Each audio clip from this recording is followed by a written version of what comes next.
Ladies and gentlemen, give it up for Fearless Fledglings! How's it going, everybody? Of course, it's like the broadcast. Yeah. How's it going, everybody? Welcome to the Fearless Fledglings Comedy Variety Hour and 15 minutes. 15 minutes for the price of an hour. So, late last year, the Fledglings got together and we did Give to the Max Day.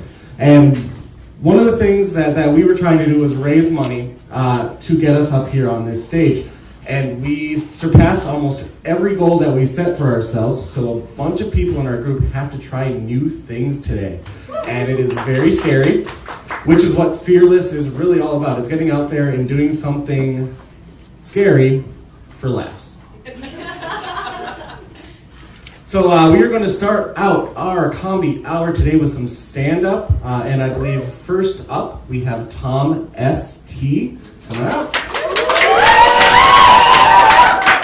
Oh, this is quite tall. There we go. Much better. Hi, how's everybody doing? Good.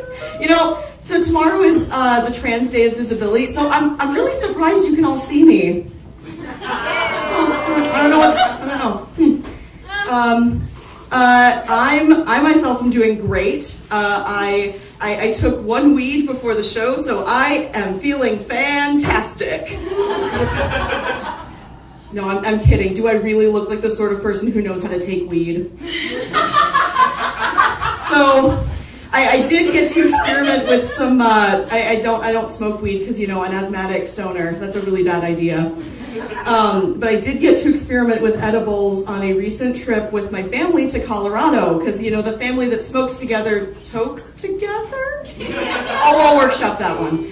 Okay, so we go to a dispensary on our first day and we get the rundown on all the different kinds of edibles from this very, very knowledgeable employee. And we had set aside an afternoon to try the edibles, and we did the thing that everybody says not to do. We had these like squares of chocolate, and the guy said, take one, and if after an hour it's not kicking in, take another one, but then stop.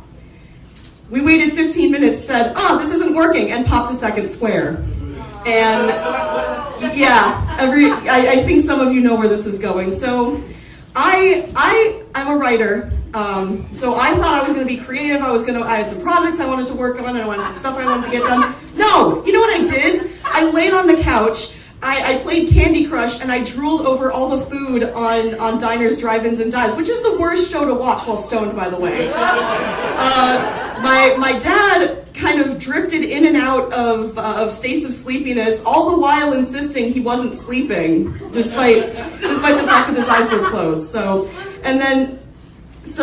my poor mother, we'd planned to go to dinner with our aunt at an Indian restaurant, and she could not drive our rental car in this condition. So she called her sister, who by the way gave her a lot of justified shit for this, said, I'm not safe to drive, just come over and we'll order food in. But do you know how difficult it is to order Grubhub while you're stoned out of your mind? She was sitting there with her phone going, I can't make decisions!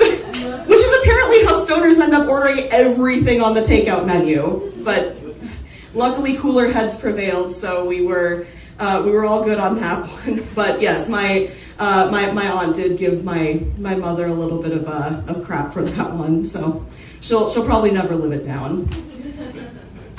You may notice that my uncle was absent from this story, and I'll tell you why. So, like I said before, I'm trans. Weird that you can see me, you know. Yeah. My invisibility must not be working. I don't know I'll just, whatever.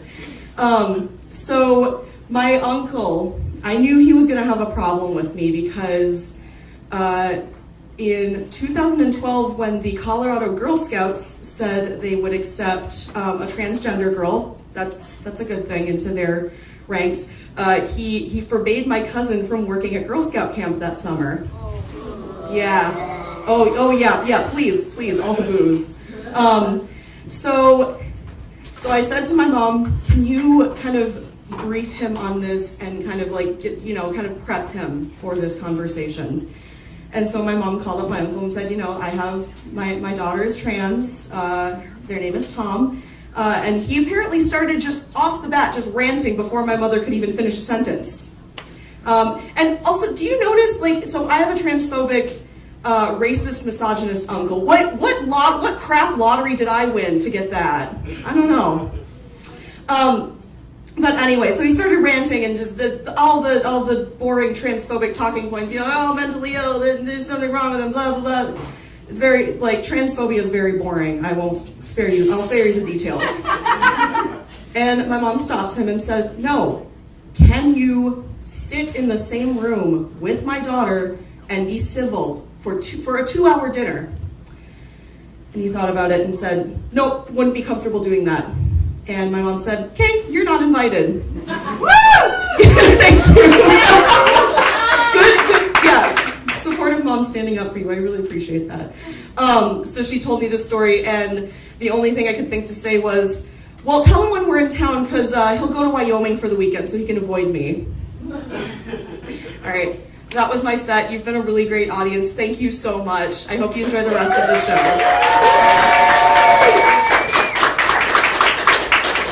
All right, let's hear it one more time for Tom St. All right, we still have 2 more stand-up comedians coming up onto the stage, and I'm going to remind you, this is their first time ever doing stand-up, and this is huge. Actually, just backstage before we came up, the next presenter was really excited to get up here and try and do stand-up in front of you so that she can prove once and for all that she's not actually funny. So without any more ado, let's get Bryn out here. He is 100% correct. So, I have been awake for far too long. But today I'm going to tell you about a few different things in my life. First of all, I'm a professional martyr. So, I am an elementary school teacher, who's now apparently a middle school teacher. My second year of teaching, I decided that it would be a great idea for a second year teacher to help start a first year school. It gave me terrible burnout. But the next year, I decided that I was going to be a substitute, and there was this really, really difficult classroom. And I was subbing in that classroom the 4th week of school as a short-term sub, and then as a week-long sub.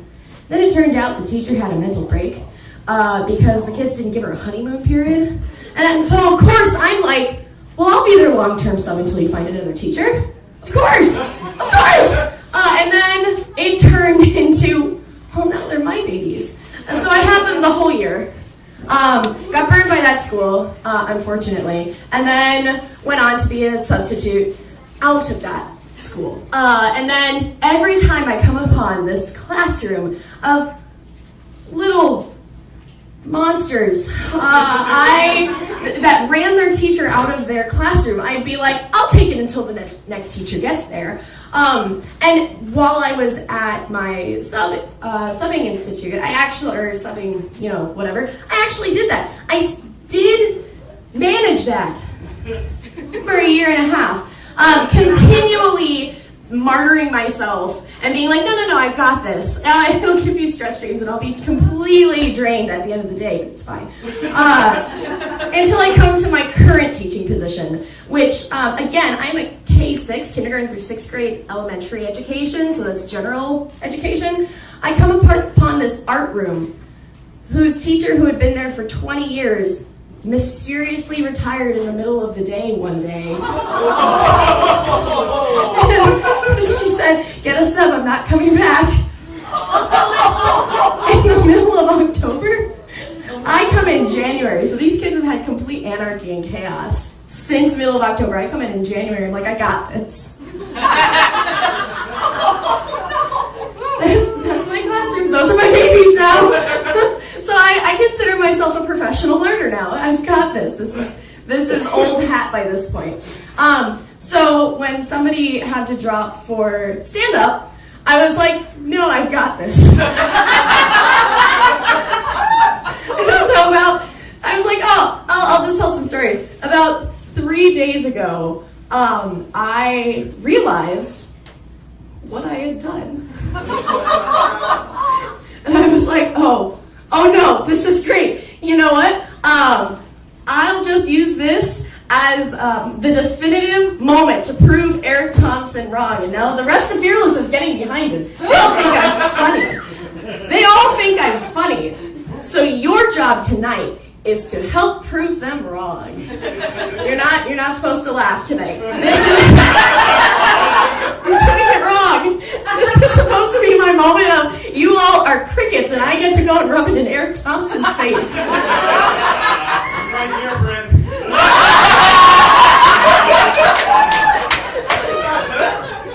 So, now that that's working out so well, my plans always go so well. Professional murder. I think I have time for at least one of my online dating stories. So, has raise of hands, not that I can see them or anything. Who knows what a manic pixie dream girl is? Yeah, boo. So, typically, a manic pixie dream girl is somebody who is a girl who pops into this dull, boring guy's life and shakes him out of his drudgery, and then fucks off into the distance, becoming a plot point in his story and absolutely nothing else. And unfortunately, I was talking to this one guy, and online he's like, oh, I want to go back to school for creative writing. And, we were talking and bantering back and forth. I'm like, oh, cool. I'll go to a bar where my friends work, and I'll have one of those, call me within a half an hour, I'm calling the police people. And it's great. It turned out fine. So we start talking, and he says, and I'm like, oh, tell me more about your creative writing. Like, what books do you like? What authors? And he starts listing off these autobiographies and things like that. I said, oh, well, do you like Harry Potter? What house are you? And he says, oh, I don't like fiction.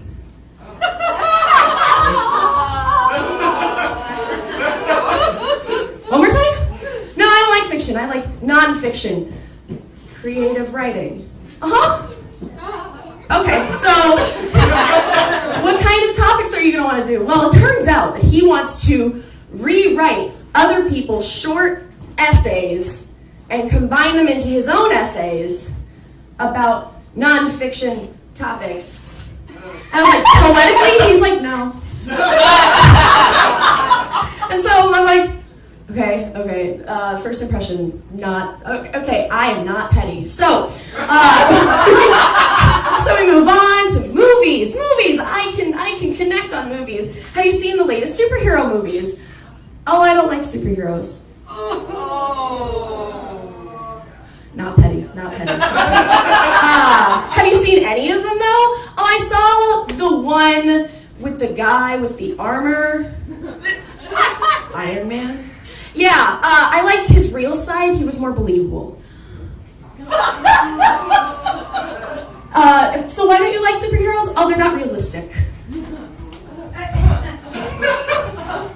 Okay, so he goes to the bathroom, and my call me within a half an hour friend texts me, how's it going? I said, he doesn't like superheroes. And she goes, well, does he like anti-heroes or does he like villains better? Because the idea of somebody on a date and not liking superheroes at all just didn't even cross her mind. She could not even fathom the idea of this. And so as this date is going on, and when I ask him, what do you do? And he says, oh, nothing. What do you do? I list what I do. I do comedy, and no, I don't. I'm not funny. I do improv, and I do parkour, and I go dancing, and blah, blah, blah. And there's a light that turns on in his eyes. He's like, you could fix me. It's just an inaudible light that goes on in his eyes. And I'm like, damn it. So at the end of the night, he finds out that I'm going to a church which he has been meaning to go to in years. And he's like, so maybe we could go to church together? I'm like, good night! And with that, this non-manic pixie dream girl says, good night. Thank you very much.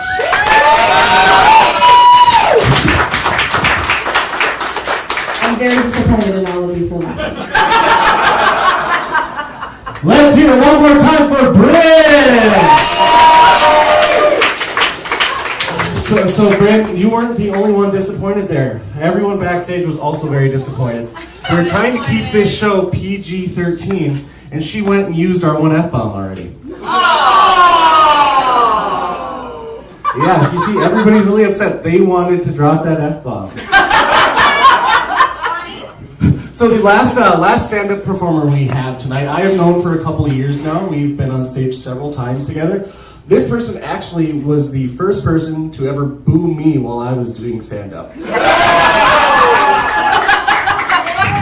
She then went on to kick my ass at vilification tennis. Just destroyed it. Let's hear it for Jessa. Hi, I'm Jessa. He just said that.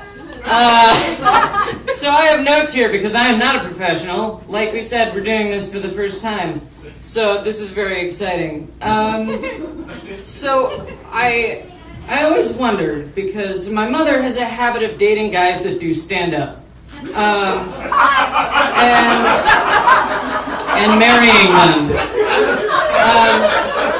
And so I was like, hey, what if I were to do stand-up at one point? And I sort of racked my brain. I was like, do I have any stories? Because I don't know if you know this about me, but I am not a risk taker. I do not like that board game. No, really, it's super complicated to set up for minimal payoff. But so I am not a risk taker. I don't drink. I don't do drugs. I don't do any of that. So I'm like, wow, I need to do stand-up, right? Because I decided to volunteer for this. I was like, I've never done stand-up before, let me try. And I racked my brain for stories because I am not a particularly interesting person. I don't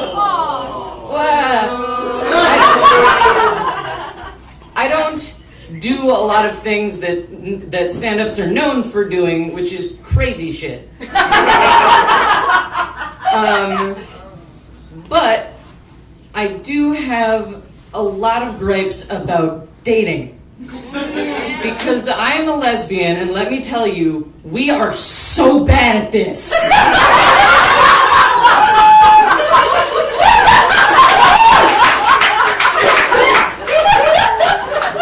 So, you know, there's, with any group of people, you get stereotypes, and I love lesbian stereotypes, honestly. If I could make all of them fit me, I would. I will wear flannels 24/7 till the day I die. But so there's a lot of weird stereotypes about lesbians, like the fact that we have short nails. Think about why that one is.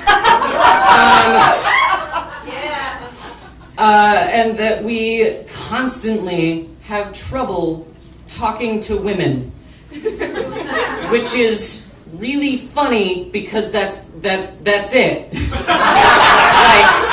That's the one thing we're known for, and we're bad at it. I feel like the lesbian fantasy is for some butch gal to just enter your life and sweep you off your feet and away into the sunset. But the thing is that butch girl is gonna sit at the corner of the bar staring at you like this,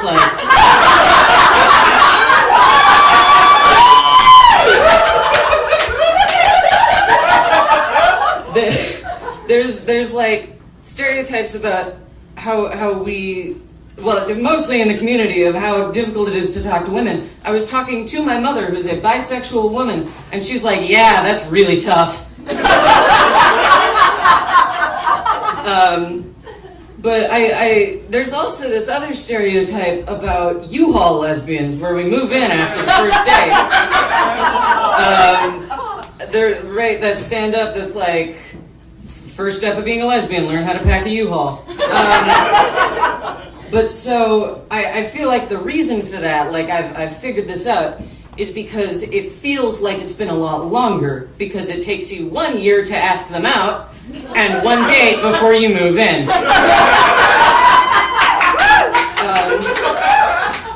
What's super interesting about gay stereotypes is that we put them on ourselves. Because we as gay people are the only people who notice other gay people. Gay culture is taking things that everybody does and calling them gay culture.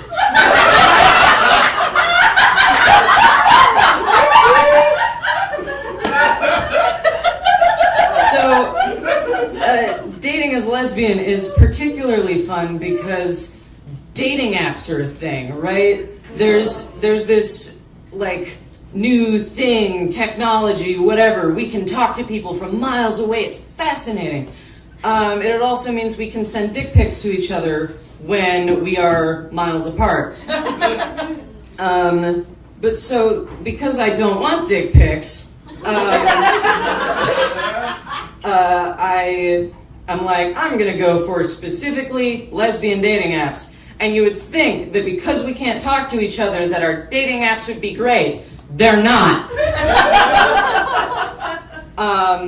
There's like, you can look it up, you're like, lesbian dating apps, and it's like, here is a list of the top 5 lesbian dating apps, and it's like, here are the top 5 most popular, because we don't have many options. Like, there's ones full of ads, there's like stuff like that. What is super interesting to me is that Grindr is a thing for gay men, but I, like, in my mind, I'm like, of the 3 groups of gay men, straight couples, and lesbians, I feel like one of them does that more.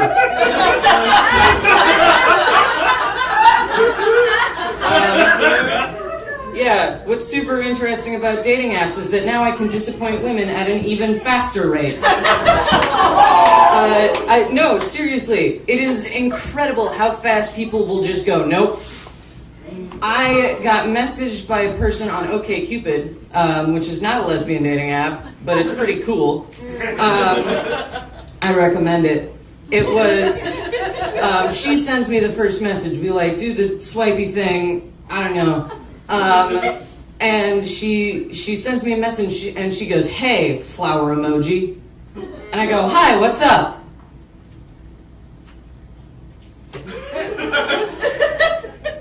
That's it. That was the conversation. And she doesn't respond anymore. And long story short, that is why I do not enjoy dating apps. Because you'd think they would make dating easier for me, but for some reason they don't. I'm pretty out. I don't know. I'm looking for Aiden and I can't see him. Somewhere. Oh, hi. Cool. Thank you guys for listening to me ramble about dating for 5 minutes. It was great. For the rest of the show, I'm in charge of some of it.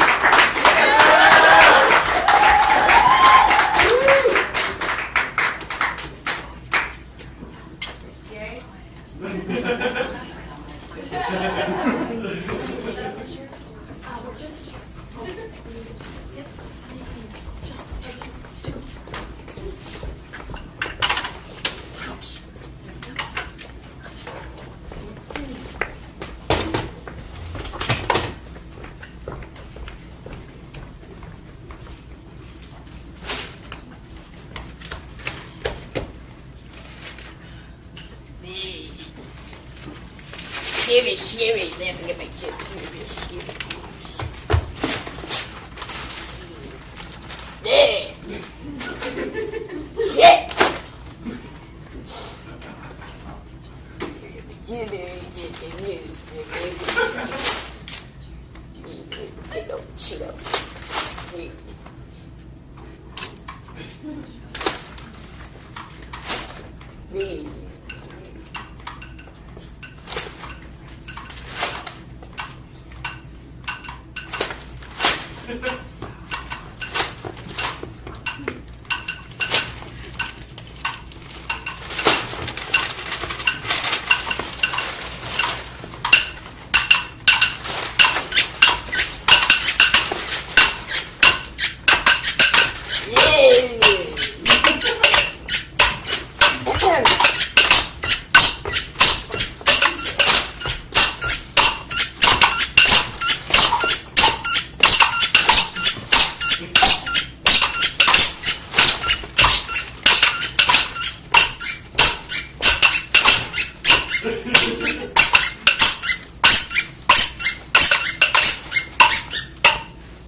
Let's hear it one more time for KT, Sarah, Bryn, and Tom.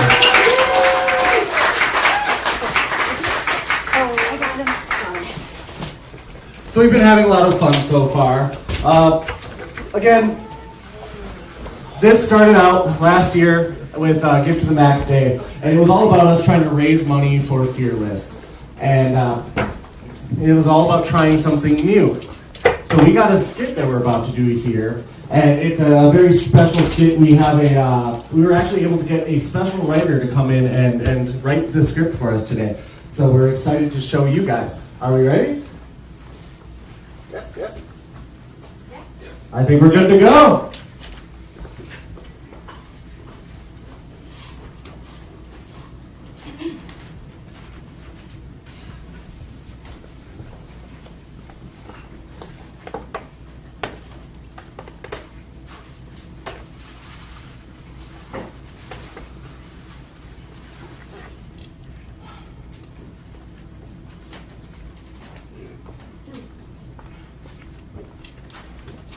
Charlie, what the hell kind of topic is Boulder? Did they tell you which one they meant? I feel like both. Oh, why did I agree to this? All I know how to write are Broadway and Game of Thrones fan fiction. Joe, you're very creative. I'm sure you can pull something from that. Sansa and the Phantom belong together! Sure. Pair her with another 40-year-old creep. See what I mean? Who wants to read that?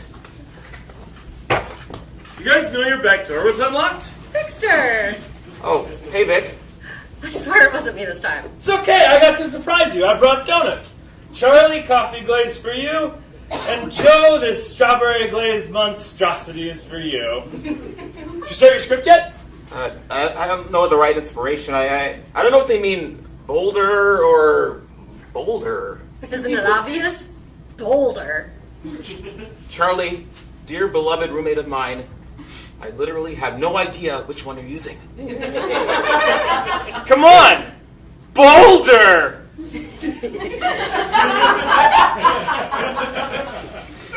Yeah, Boulder.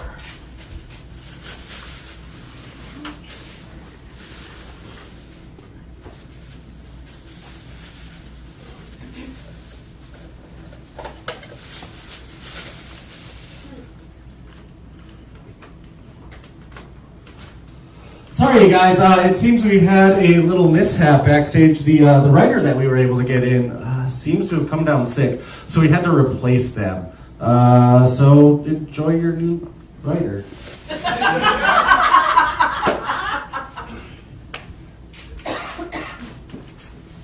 Well, maybe you could try embodying the spirit of boldness. Being bold and the boulder. The boulder, be bold. I don't know. I feel like this is the right amount of boldness. Right amount of boldness for me. I'm very happy in my current amount of boldness. Really? Are you sure? Look at what you're wearing. Gray and tan. One or the other, my friend, never both. Unless you're trying to camouflage yourself with a dental chair and some fluorescent light tubes. Look at the way you're sitting. It's no wonder people walk all over you. People don't walk all over me. Oh, dear. Do you remember last week at the bus stop? That guy literally sat on you. And what did you say? I said, excuse me. And not with a hint of sarcasm either. That was true sincerity there. To be fair, he didn't see me. It might have been all the gray you're wearing. You did tend to blend in with the concrete bench. Not that you don't make a cute concrete bench. But maybe next time try a yellow or even a bold red if you're feeling up to it. You think I'm a cute bench? You think I look cute? You make a cute bench too. Yellow, you say?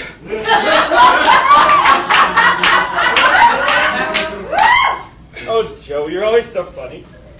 You gotta be bolder, dude. Be bolder. No, dude, not. Wrong scene. I'm being chill. I'm playing it cool. You know what playing it chill gets you? Not a significant other, that's for sure. Mostly it gets you a package of Oreos for one, Netflix watching the same sitcom from the 90s for the 5th time in a row. Maybe you can write about being bolder and getting your crush in the process. You know what? There's this thing I read about called peacocking. And it's basically where you make yourself as outstanding as physically possible. So open up your shoulders. Yeah, like that. And then lean your head back, kind of cock it. You know, like, you want to fight me, punk? It'll intimidate other suitors. Now, squint one eye. Yeah, like that. And then put your foot up here. You know, Captain Morgan style. Perfect. Now your arms. Make yourself as noticeable as possible.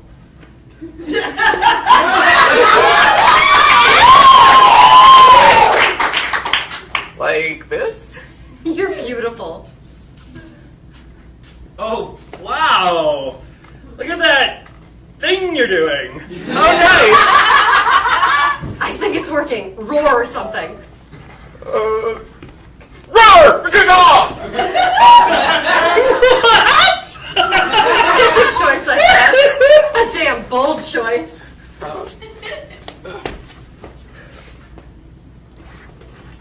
Hello? Oh, yeah, I'm sorry. Yeah, I'll get on it right away. I'm sorry, it's my fault. Goodbye.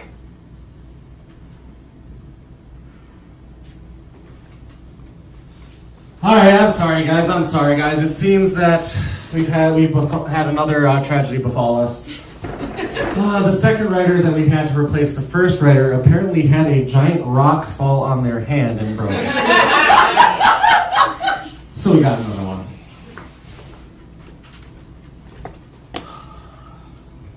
Why did you let them talk you into this anyways? Don't you have a lot on your plate right now? When don't they have a lot on their plate? If it's not collaborative playtime, Devised work. then it's volunteering for improvathon, box office for this, tech for that, random ruffle fest. Fringe Fest. Then it's painting fences for their sick old mom or rescuing cats out of trees. My mother is not that old. She has a bad hip. Can you let the cat thing go? You were more scratched than skin by the time you got it down. You looked terrified. It was terrified. You're allergic. It was allergic. To the tree. John asked me to help. As he sat back and drank your beer. Seriously, Joe, you need to set limits on what you're willing to do for other people once in a while. I'm going to start questioning if I have a roommate if you're gone anymore, or look any more ghostly than you do. I have a fair complexion. All right. When was your last day off? You know, a day off when you just flip open the Netflix and binge until you fall asleep with the lights on and ice cream melting in your lap. Damn. Hey, what the hell? Oh, calm your overworked mitts. I'm your roommate. A square for a passcode isn't the hardest thing in the world to catch. Ooh, one evening this whole month, and it's not even tech week for anything? Oh, and Brent? Who's Brent? Just a friend. Just a friend? Yes. Well, Now give me my phone. well, Brent wants you to take out some dogs that he's taking care of on Saturday. That shouldn't be a problem. In Forest Lake. That should. That's in the middle of counting cartoons! I know, you did not just rename Saturday morning cartoons couching cartoons. It's alliterative! It's supremely stupid. Give me my phone. You're not actually going to do it, are you? The drive out there's like 40 minutes. Come on, you said you'd come to cartoons. You haven't been in a month. We can't watch Gravity Falls without you. Look, I have a life, you know? Not according to this phone, you don't. Come on. Say no. I'll even do it for you. Don't you dare! I will. Don't think that I won't. Vic? It's for your own good. Red? Are you serious? What's the main character's name of Gravity Falls? Steven? It's worse than we thought. Weren't you just talking about touch hunger? You need this. You need to say no. You need to rest. Come on. You send it or we send it. What's your choice? The dogs are cute! We're cute!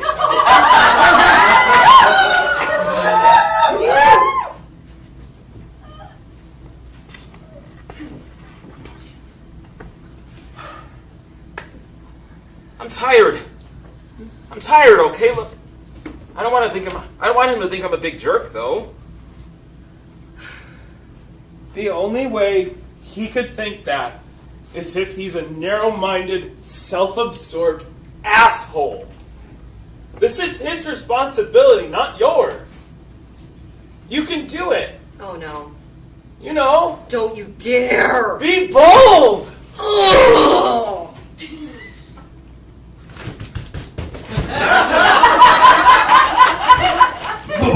boulder will come to the rescue. The boulder will solve all of your problems. I will be the definition of boldness in every way, shape, and form of bolding and bolderness. Boldly going where no boulder has been before. Now slowly the boulder makes its way back. The boulder being bold and trailing off in a bold sunset action.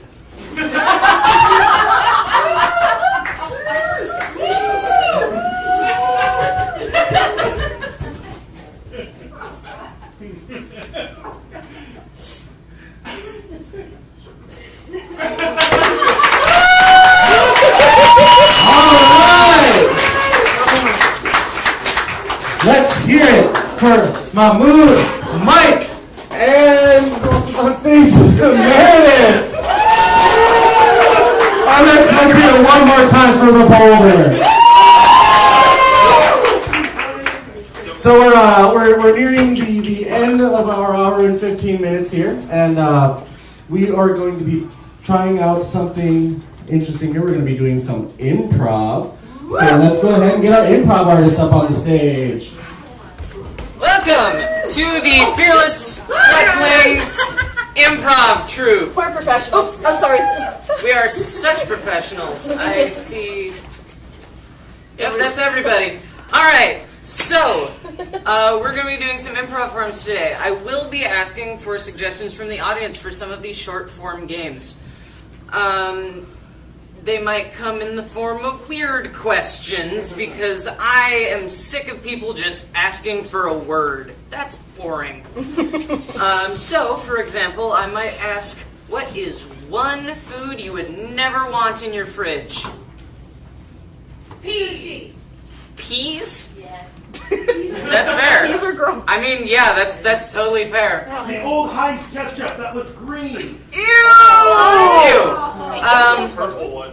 Yeah. So- might have been a fledgling. Fledgling Whoops, that's my troublemakers. stand-up notes. Peanut butter mixed with jelly.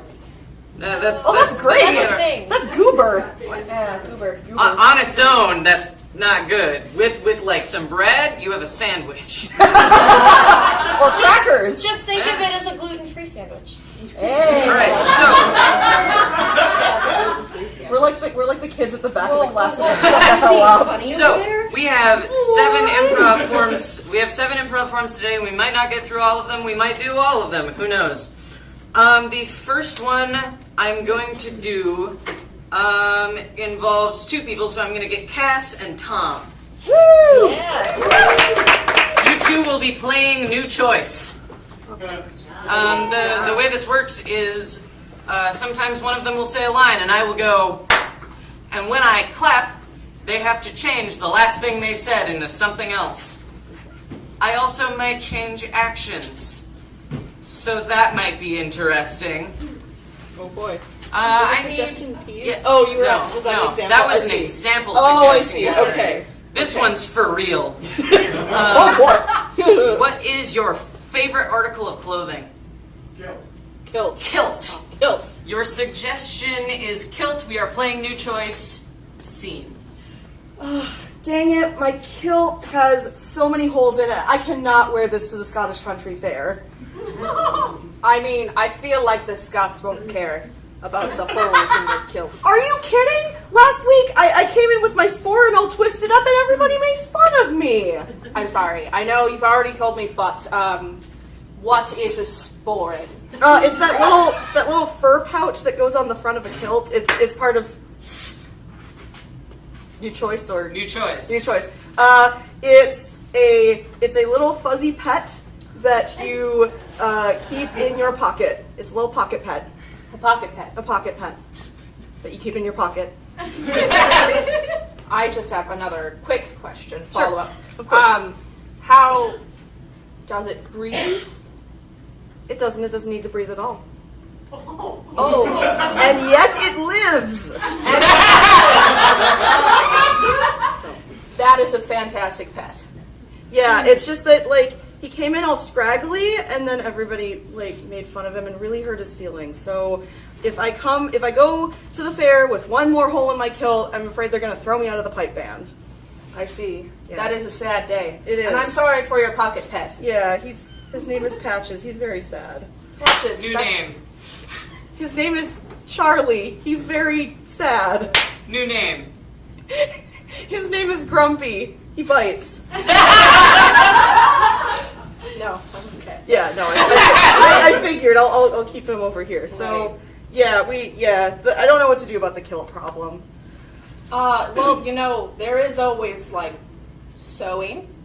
Also, you could buy a new kilt. Tell me more about this sewing. Well, it's a very old practice. Mm-hmm. You get a needle, and you get a thread, and you want to make sure that that's tied on the end, or it'll just go right through. Oh, don't want that. No. Yes. I did that my first time. Mistake. New mistake. I tied actually too many knots the first time, and I couldn't actually fit the needle through the fabric. New mistake. The first time I tried to sew, I actually didn't use a needle at all. What did you use? Well, I just, they gave me some thread, so I thought this'll work. They told me that it was going to work, so I sort of just tried to tie it together. They've got a lot of fancy knots nowadays. So, have you improved at this sewing thing? Well, I don't know if I would so much say improved, so much as things fall apart less. So yes, I guess that is an improvement. So you can sew my kilt back together. I could sure try. Yes. And scene. There we go. Give a hand together for these two. Alright, our next game is going to be translation. So I need 4 improvisers. I'm going to choose the 3 that did not play last game, Sarah, Bryn, and Mare, and I'm going to take Cassie. So, you guys have arranged yourself already for this game. Bryn and Cassie will be doing a scene in utter gibberish. Meredith will be translating for Cassie, and Sarah will be translating for Bryn. I need a word of suggestion, a place that is not real. Narnia. Your suggestion is Narnia.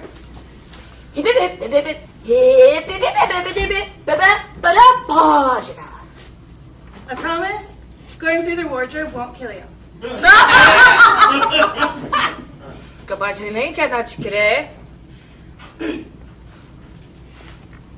What's that over there?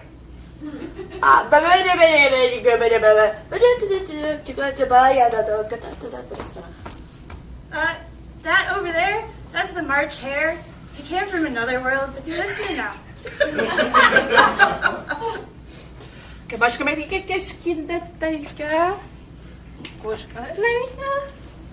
Oh. What's that way off into the distance? I'm not so sure about this. Oh,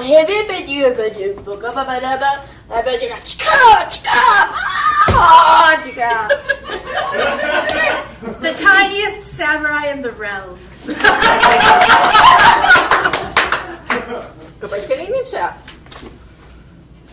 Seems legit.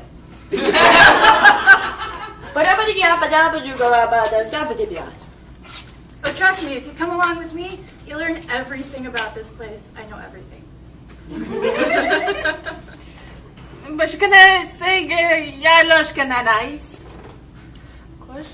Where's the bathroom? That's the one thing I don't know.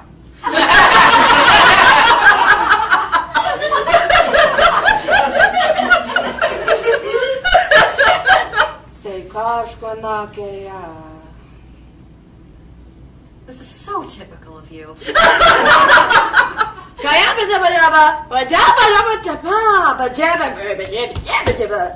Look, I just usually pee everywhere. So for you to ask me where the bathroom is really not in my wheelhouse.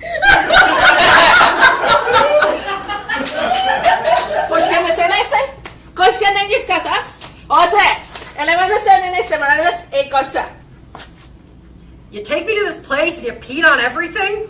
Really? This is what you decide to do?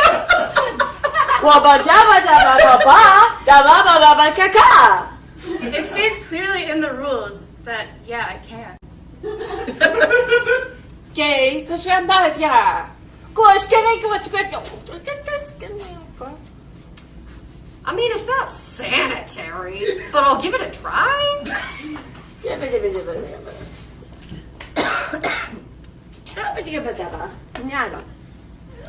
Magic toilet paper, just for you. Scene! Your Andrea performance for translation. The next game we're going to play is one I made. It's called How Are We Going to Do That? I'm going to pull up Meredith and Tom and Sarah.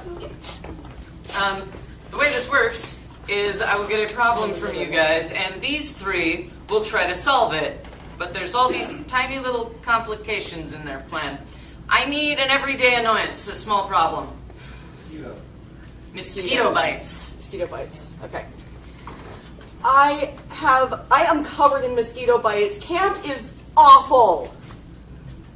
Yeah, camp is awful, but the nurse here has like calamine lotion. You know, we could use that. Okay. Maybe if we got some. Okay. But how are we gonna do that? The nurse's office is closed. Oh crap. We could talk to our camp counselor, and our camp counselor will take us to the nurse who will get me some calamine lotion. Our camp counselor is closed too, so we're not gonna be able to do that. What happened to Jenny? It's okay. We could wait until tomorrow. You'll just have to suffer through it, and then we'll go to the nurse. But we can't do that. The nurse is gone all week. Oh, I know. We took that first aid class, right? And if we take some of these, the aloe leaves down by the lake, we can cut them open and take the pulp out, and we can put them on the mosquito bites, and that'll be like calamine lotion, right? But how are we going to do that if the aloe leaves are guarded by a ferocious troll monster? That troll monster has been a thorn in our sides. Sticks, big sticks, and we sneak up on the troll monster, and we beat him to death with the sticks, and we steal the aloe leaves. Yeah. But how are we gonna do that? The troll monster is like 10 feet tall. Oh. Stilts? But how are we going to do that? What if we fall and break? We're going to fall and break our legs. Oh man, and the nurse isn't here. Oh. What if we got stilts covered in padding and padded ourselves? And we can't break anything. But how are we going to do that? They're going to irritate my mosquito bites. And that is how are we going to do that? Give a hand for our performers. So the next game we're going to do is called Instant Soap Opera. This one is absolutely one of my favorites. I'm going to need Cassie and Bryn and Mare.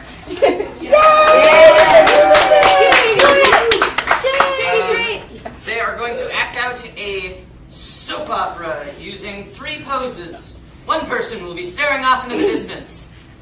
One person will be staring at the person staring off into the distance. And the third person will be overcome with emotion. Oh, wow.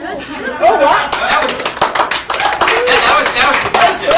Great demonstration. Bryn, go hang out off stage with your overcome with emotion for a while. I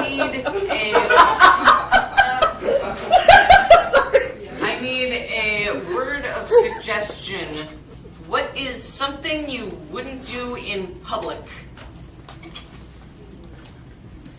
That is PG-13. We're improvisers. Pick my nose. Pick my nose. Pick your nose. The inspiration for this instant soap opera is picking your nose. And scene. I get urges, you know? I don't know. Yeah. What kind of urges are you getting? It's just sometimes it gets overwhelming. And I know I'm not supposed to do it. It's not cool. But sometimes I feel like picking my nose. Your nose? How could you do that? I know you're disappointed in me. But to be fair, everyone does it. What do you mean? What do you mean? My mom? You don't do that? No. But what? Everyone? Everyone?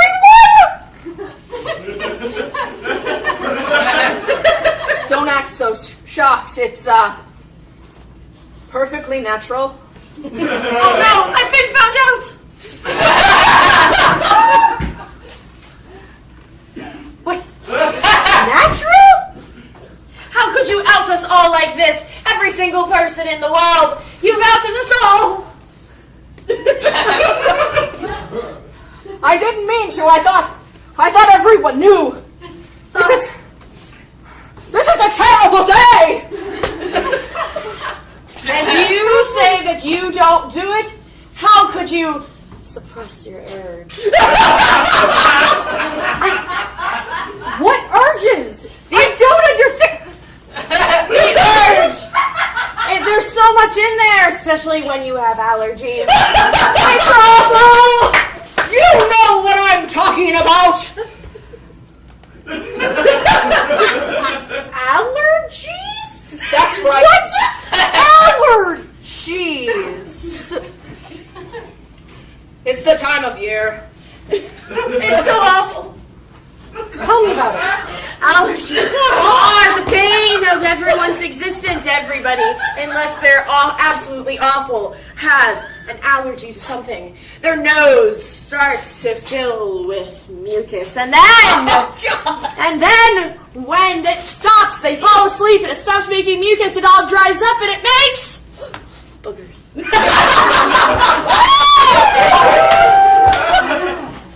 And if you don't take care of it, it just stays there. I've never experienced this. I don't have allergies. Are you an alien? You don't have allergies. I can't believe that you are an alien! How could you never have told us? The world, that is. It's true. I came from outer place.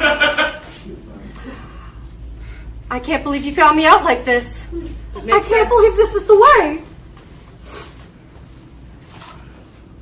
I always wondered why you shed your skin. And scene!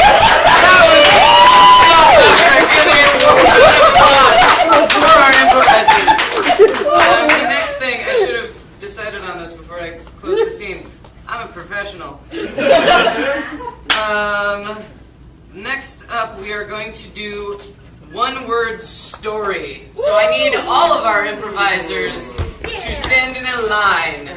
We are going to tell a one-word story, but every story needs a protagonist. So I would like a suggestion of a name you don't always hear. Aloysius. Aloysius. This is the one-word story of Aloysius. Aloysius Was A very delicious Pop-Tart.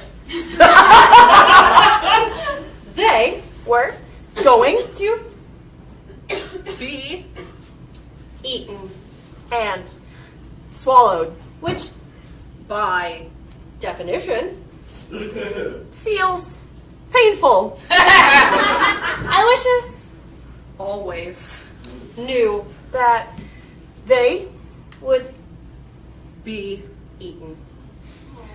Fortunately, they had a plan. for world peace. Aww.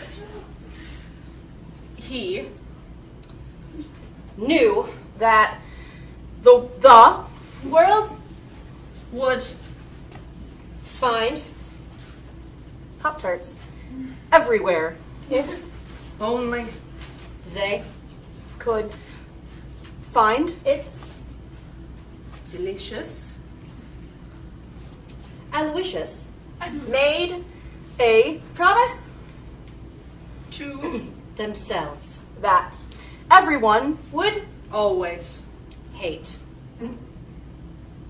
toaster strudel. I'm ending that story, but we are going to do another one. So, every story needs a villain. This is an unrelated story, but I would like a evil invention.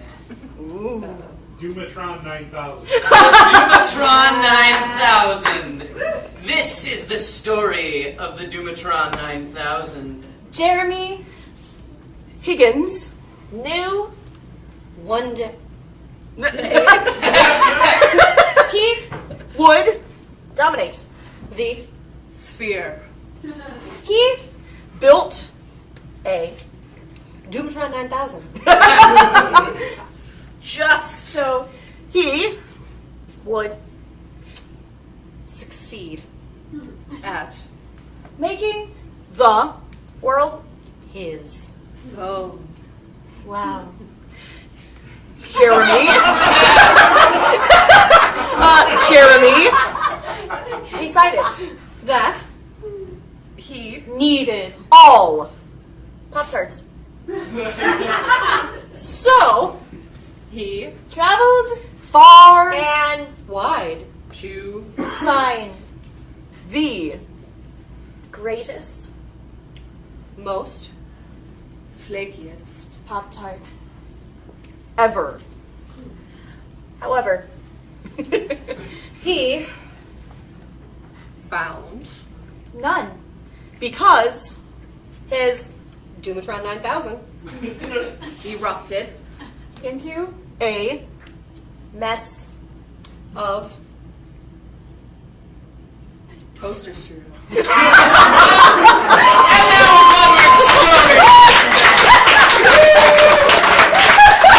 So I did mention I'm a professional, right? I accidentally put 2 line games back to back.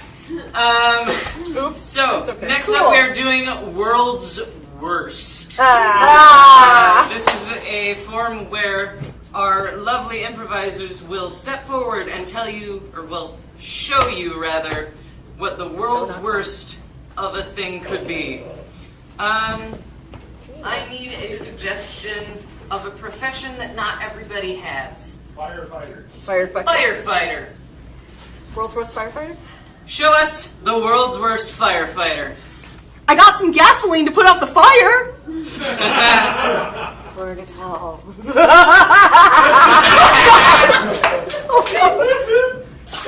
I came for your cat. What do you mean there's a fire? I'm not prepared for that. I brought some paper towels. They hired me, even though I've been charged with arson. Oh. Our ladders are broken, so We're here. Spit out your fire.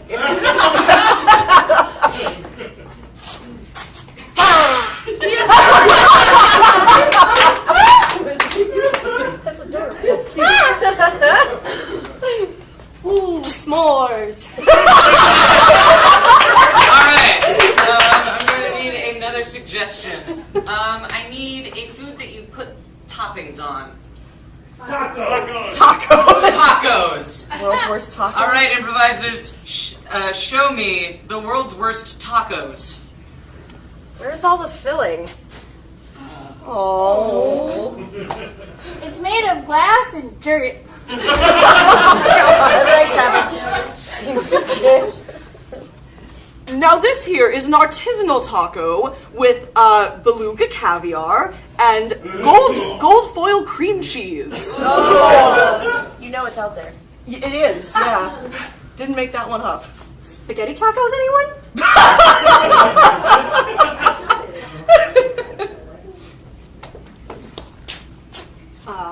That friend is a hamburger. Alright, that was I'm going to do one more thing. I need a suggestion of a place or an event where people might gather? A funeral. A funeral. All right, improvisers, show me the world's worst funerals. Oh my God, he's moving! I consider that a win. For a given value of worse. There you go. No, you're good. Happy birthday.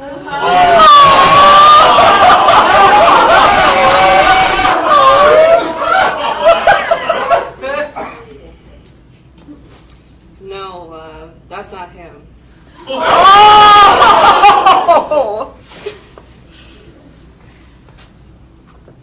Uncle Fred. I knew him well. What do you mean it's not Uncle Fred? Where am I?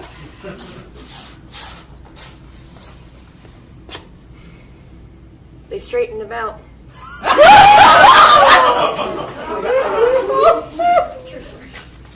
Surprise!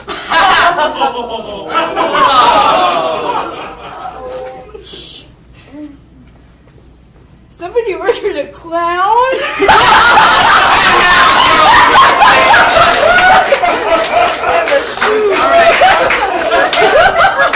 We have one more thing that we need to do. I will need 4 improvisers for this. I will take Cassie, Sarah, Tom, and Mare.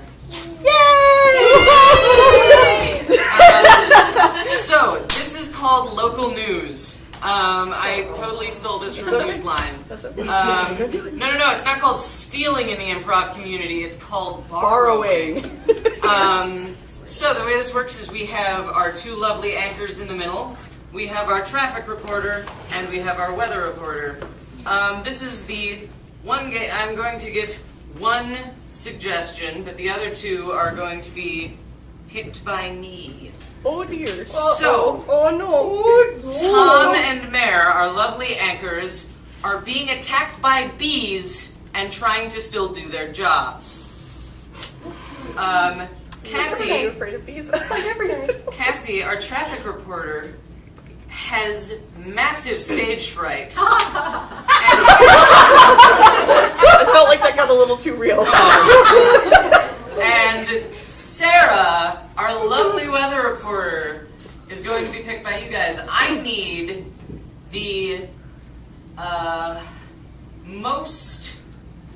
the fictional character that would be most out of place in a bouncy castle. Doc Ock. Voldemort! Sarah, our weather reporter, will be Voldemort. And I give you local news. Good morning, everybody, and welcome to the 6 o'clock morning news. My name is Tilly Vanilli, and this is my co-anchor, Bob. Thank you.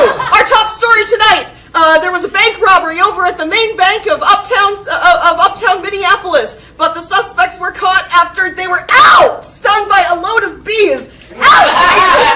They're stinging harder. All right, over the traffic. Oh God.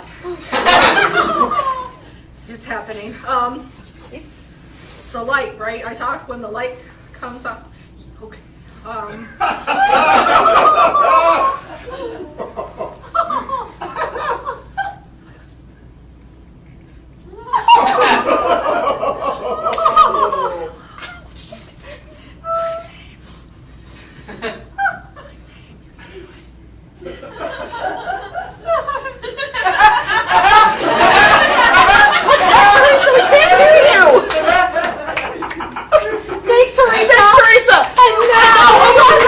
Over the weather with you know who. Yeah, get him off me. You know who. Weather. Go.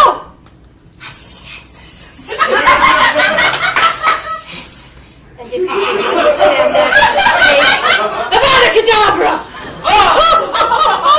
Wow. What did it thanks? Yeah. Voldemort, thanks. Don't say no. You know who. Remember? All right. That's the 6 o'clock morning news. Tune in in 2 hours for the. Oh God!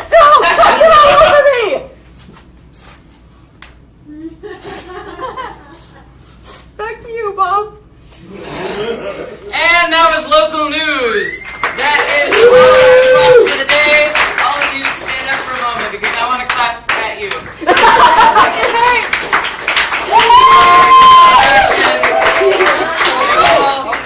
And there you go.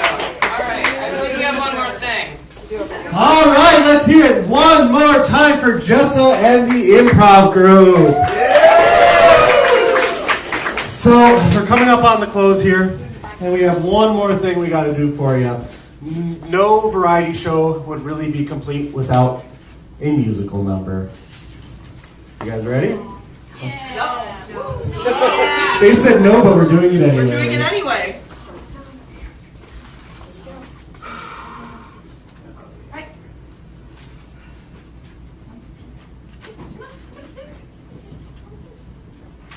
Is there a music cue that I'm waiting? Yeah.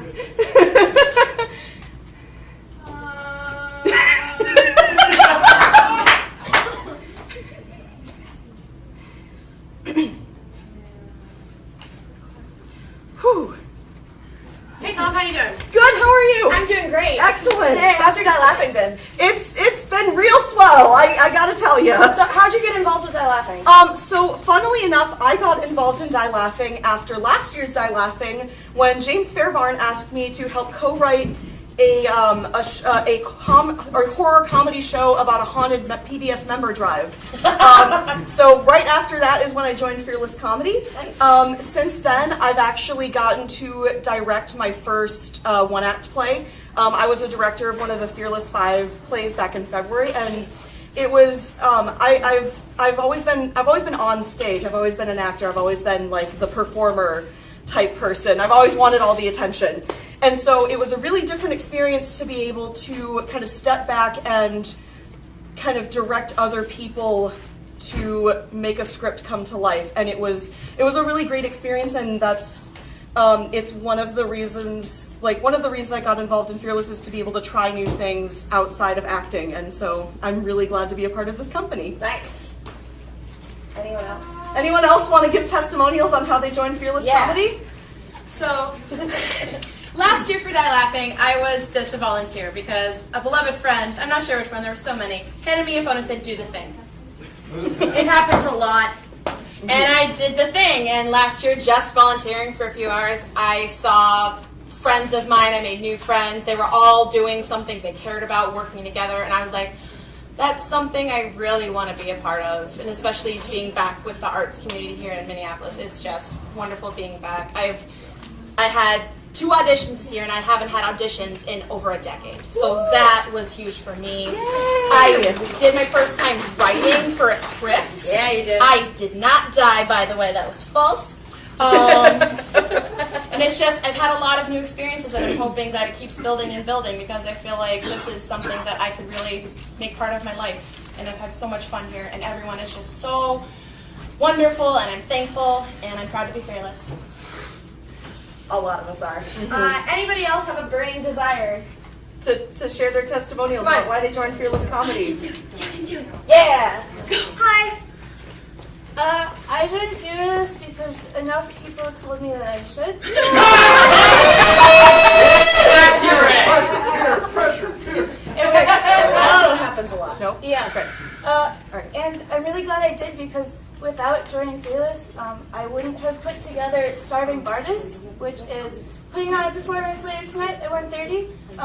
I wouldn't be here on this stage doing clowning, which I've never done before. Okay, cabbage. That doesn't count. And it's just been really great, and I'm excited to have people supporting me, taking leaps of faith in performance. All right, I'm going to get in here before the crying starts. So, sadly, some gremlins ate our backing music, so we do not have a musical number for you tonight.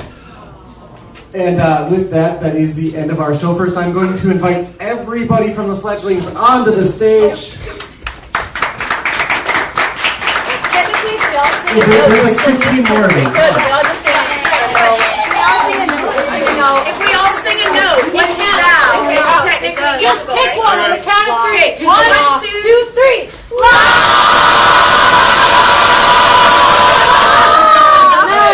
Okay. Yay!